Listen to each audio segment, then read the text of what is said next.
ओम शांति। आज के बाबा के 25 तारीख के महावाक्य हैं। आज बाबा ने कहा, मीठे बच्चे, तुम घर बैठे वंडरफुल रूहानी यात्रा पर हो। तुम्हारी है बुद्धि की यात्रा।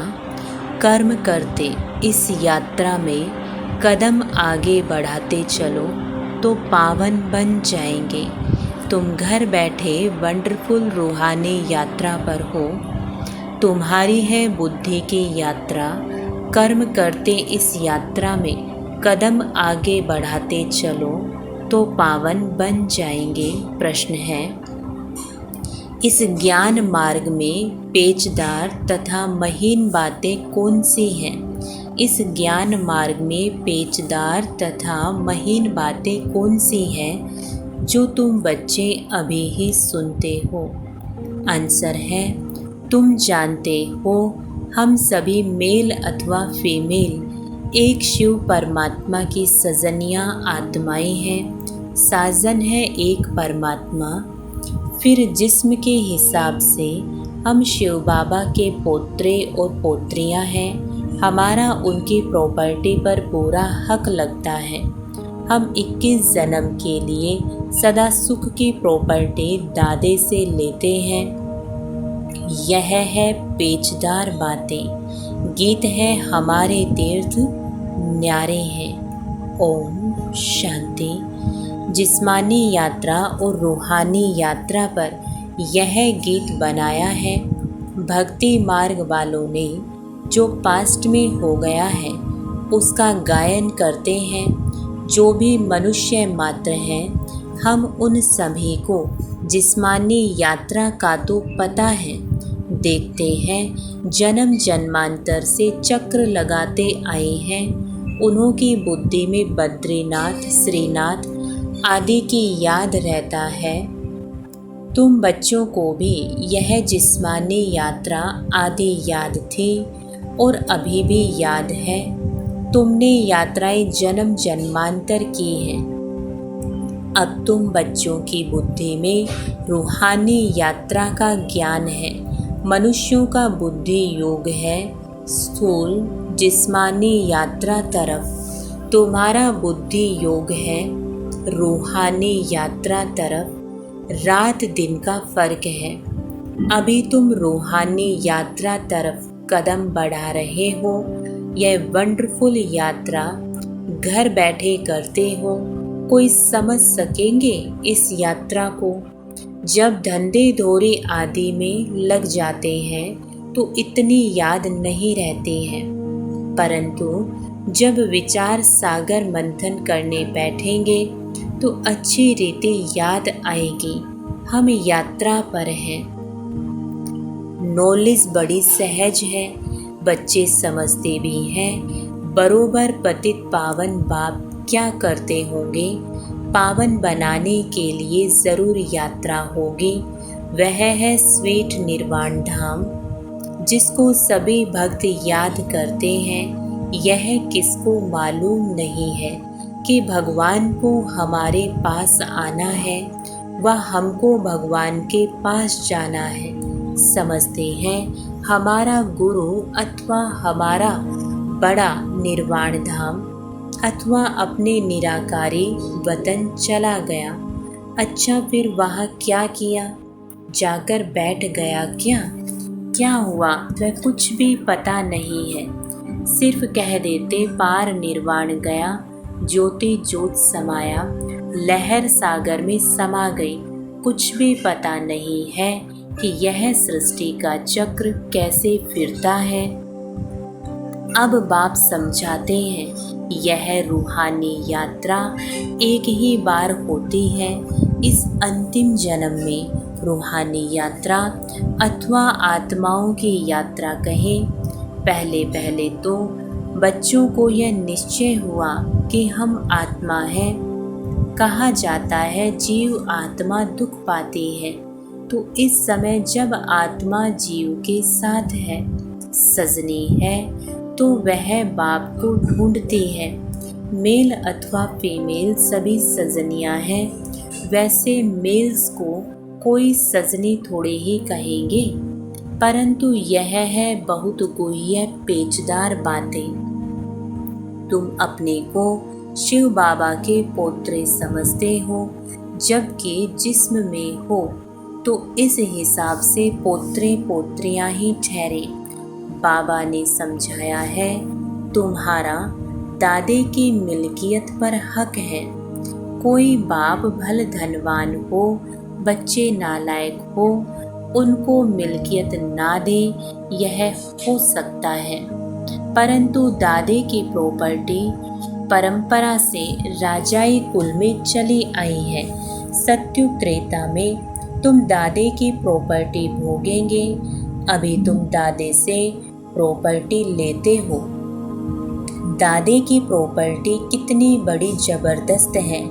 21 जन्म तुम सदा सुख की प्रॉपर्टी लेते हो। परम पिता परमात्मा है दादा, ग्रैंडफादर।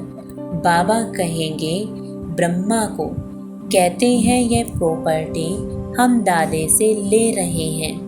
तुम जितना पुरुषार्थ करेंगे उतना दादे की प्रॉपर्टी मिलेगी। जैसे ये मात पिता जगत अम्बा जगत पिता पुरुषार्थ करते हैं, ऐसे हम भी इस पुरुषार्थ से ऐसा ऊंच बनते हैं। दादे से फुल प्रॉपर्टी लेते हैं, राजाई प्राप्त करते हैं। तुम जानते हो वह बादशाही फिर कितना समय चलती है। पॉइंट्स तो अथाह है।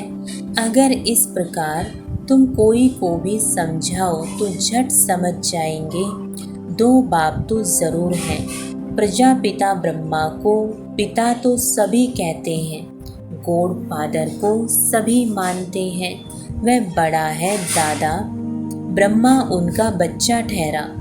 ब्रह्मा का नाम तो बाला है। विष्णु व शंकर को प्रजापिता नहीं कहेंगे।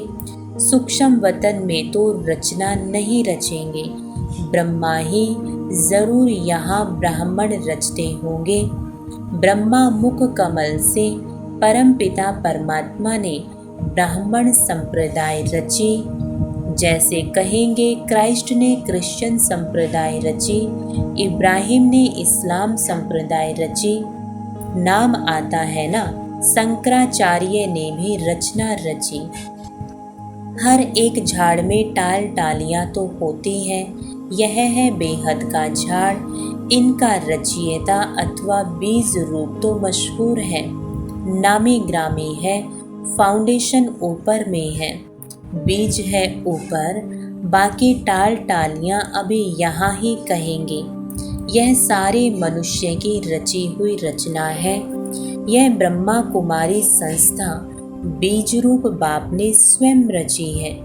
जो बीज रूप परमपिता परमात्मा ऊपर में रहते हैं, ऐसे ने सभी टाल टालियों का बीज रूप ऊपर में है। यह बड़ी महीन बातें हैं। परमपिता परमात्मा को हमेशा ऊपर में याद किया जाता है। क्राइस्ट को ऊपर में याद नहीं करेंगे।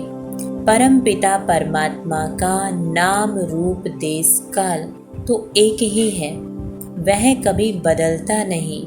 तो यह बाप बैठ अच्छी रीति समझाते हैं। तुम बच्चे जानते हो हम अब पतित से पावन बन रहे हैं। सदैव एक रस नहीं रहते हैं। पहले 16 कला संपूर्ण होते हैं, फिर 14 कला, फिर कलाएं कम होती जाती हैं। सत्युग के बाद फिर हम नीचे आते रहते हैं। इस समय हम बिल्कुल ऊपर जाते हैं। यह हुआ ऊपर जाने का रास्ता, वह हुआ नीचे आने का रास्ता। इनकी महिमा बहुत भारी है। पतित पावन एक है। याद भी सभी एक को करते हैं, परंतु पूरा नहीं जानने के कारण देहधारियों को याद कर लेते हैं, क्योंकि इस बात में भूले हुए हैं कि पतित पावन कौन है। जरूर एक को कहना पड़े, सिवाय तुम बच्चों के और कोई की बुद्धि में आ नहीं सकता। तुम्हारे में भी नंबर वार हैं। अब तुम समझते हो हम दादे के पोत्रे हैं और बाबा के घर में बैठे हैं। यहाँ दादा भी मौजूद है, अवतार भी ज़रूर यहाँ ही लेगा ना। तुम कहेंगे यहाँ हमारा दादा हमको पढ़ाते हैं, वह परम धाम से आते हैं, वह हमारा दादा है। रूहानी और सब जिस्मानी दादे होते हैं। तो दादा कहते खुशी में हमको एकदम उछल पड़ना चाहिए। भल राजे रजवाड़े बहुत साहूकार हैं, परंतु वह दादा हमको क्या देते हैं? स्वर्ग की बादशाही। यह बातें अभी तुम समझते हो, सतयुग में फिर यह बातें भूल जाती हैं। वहाँ इन लक्ष्मी नारायण आदि को भी पता थोड़े ही रहता है कि स्वर्ग के सुख हमको किसने दिए। अगर यह समझे तो भी यह भी समझे, तो फिर यह भी समझे कि इनसे पहले हम कौन थे। बड़ी वंडरफुल बातें हैं। लक्ष्मी नारायण को यह पता नहीं रहता कि यह राजधानी हमको किसने दी। सिवाय तुम ब्राह्मणों के और कोई नहीं जानते। तुम्हारा देवताओं से भी मर्तबा ऊंचा है। यहाँ तुमको दादे से प्रॉपर्टी मिलती है। तुम जानते हो बरोबर यह ब्रह्मा बाप है, इनके तन में दादा आते हैं। नहीं तो पतितों को पावन बनाने कैसे आए? सभी आत्माएं ऊपर से नीचे आती हैं शरीर धारण करने, उनको अपना शरीर है नहीं। यह सभी बातें तुम बच्चों की बुद्धि में है। उनको कहा ही जाता है परम आत्मा। इसका मतलब यह नहीं कि परमात्मा कोई बड़ा है, आत्मा छोटी है। परमात्मा और आत्मा में कोई फर्क नहीं है। ऐसे नहीं परमात्मा कोई छोटा बड़ा होगा। बाप कहते हैं मैं कितना साधारण हूँ, मेरी महिमा बहुत बड़ी है, क्योंकि सभी को आकर पतित से पावन बनाता हूँ मैं भी आत्मा।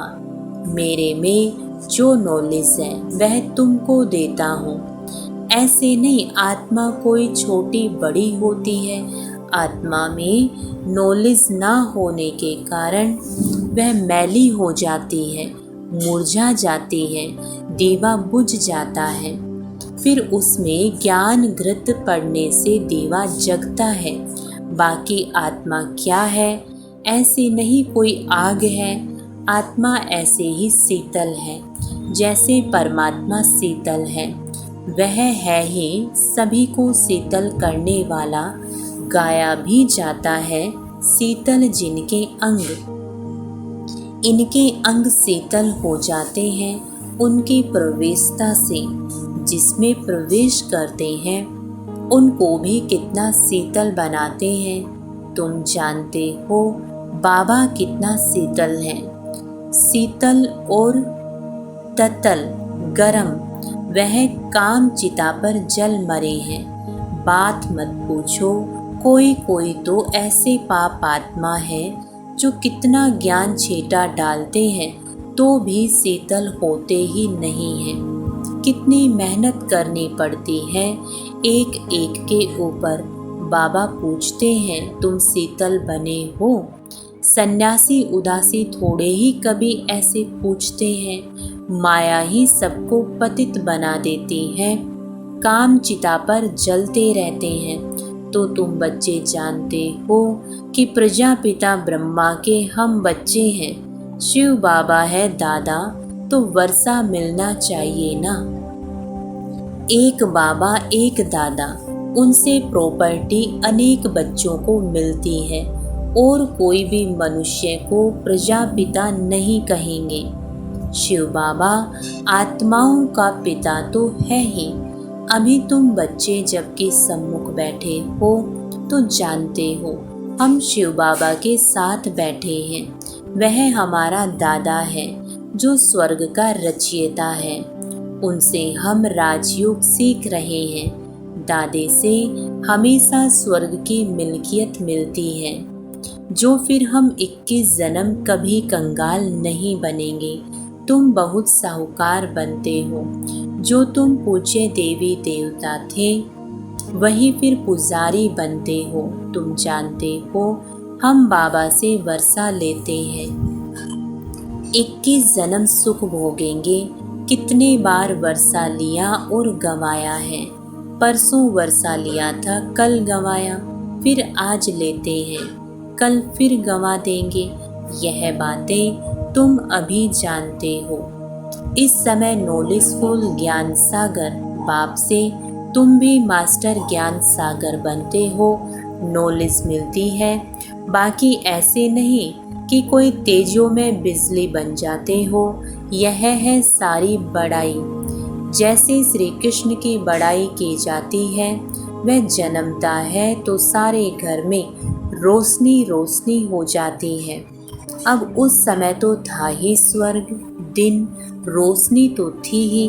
बाकी ऐसे थोड़े कोई लाइट निकलेगी। यह भी सिर्फ महिमा की जाती है। वैसे ही परम पिता परमात्मा भी परम आत्मा है।